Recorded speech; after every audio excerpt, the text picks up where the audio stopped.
যদি মৃত্যু না থাকত? ভাবুন তো, যদি এমন হতো আমি কখনো মরব না, আমি চিরজীবী হব। মানুষ চিরকাল বাঁচতে চায়, অথচ চিরকাল বাঁচতে পারলে জীবনটাই হয়ে উঠত এক ভয়ঙ্কর অভিশাপ।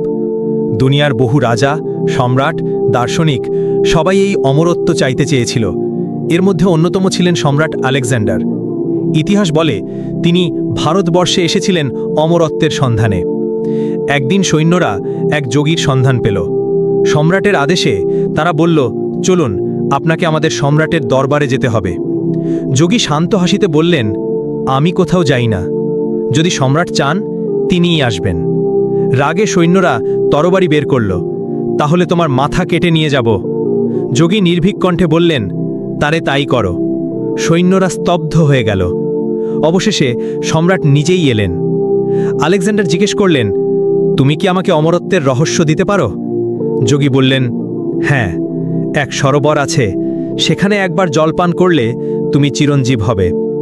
সম্রাট দীর্ঘ যাত্রার পর পৌঁছালেন সেই সরোবরের ধারে, তৃষ্ণায় পিপাসিত। যখনই জলপান করতে যাবেন, হঠাৎ কানে এলো ভয়ঙ্কর ডাক, খেও না, খেও না। তাকিয়ে দেখলেন এক কাক সতর্ক করছে। কাক বলল, আমি বহু শতাব্দী আগে এই জল পান করেছিলাম, এখনো বেঁচে আছি, কিন্তু এ জীবন অভিশাপ। বন্ধু নেই, প্রিয়জন নেই, ভালোবাসা নেই। প্রতিদিন নতুন সূর্য ওঠে, কিন্তু আমার কাছে আর কিছুই নতুন লাগে না। মৃত্যু না থাকায় জীবন হারিয়েছে তার সৌন্দর্য, তার রং। আমি ক্লান্ত, একাকী, অবসন্ন।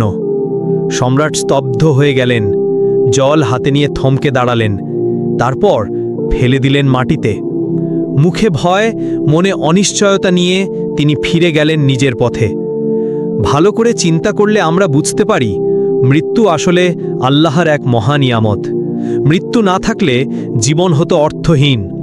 যদি মৃত্যু না থাকত, তবে কেউ কাউকে ক্ষমা করত না, বিদায় বলতো না, ভালোবাসার গভীরতা অনুভব করত না, সময়ের কোনো দাম থাকত না।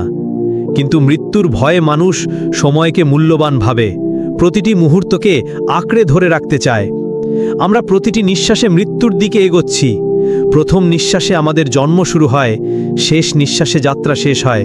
কিন্তু মৃত্যু শেষ নয়। মৃত্যু মানে দুনিয়ার সমাপ্তি, কিন্তু আখিরাতের শুরু।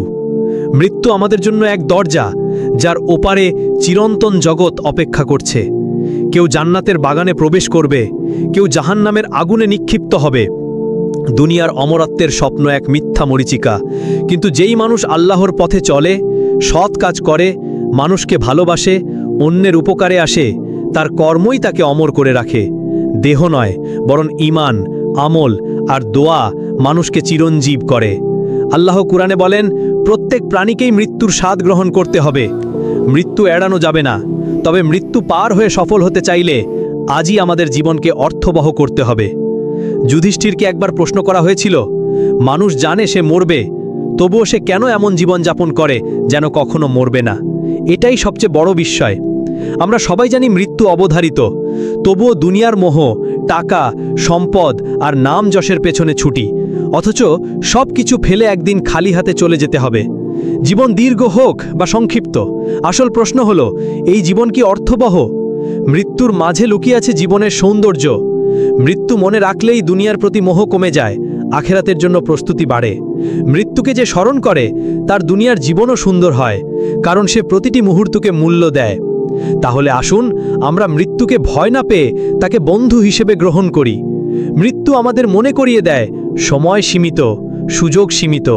তাই দেরি না করে এখনই আল্লাহর পথে ফিরে আসি, ভালোবাসা ছড়িয়ে দিই, অন্যকে সাহায্য করি, নেক আমল জমা করি। আজই প্রস্তুত হই, কারণ মৃত্যু অমোঘ, কিন্তু আখিরাত অনন্ত। জান্নাতের জন্য কাজ করি, যাতে মৃত্যুর পর আমরা আল্লাহর সান্নিধ্যে চিরন্তন সুখ লাভ করতে পারি। এই গল্পটি যদিও কাল্পনিক, তবু এর ভেতরে আছে গভীর শিক্ষণীয় বার্তা। দুনিয়ার অমরত্ব নয়, প্রকৃত অমরত্ব লুকিয়ে আছে আল্লাহর ইবাদতে, সৎ কর্মে এবং আখিরাতের প্রস্তুতিতে।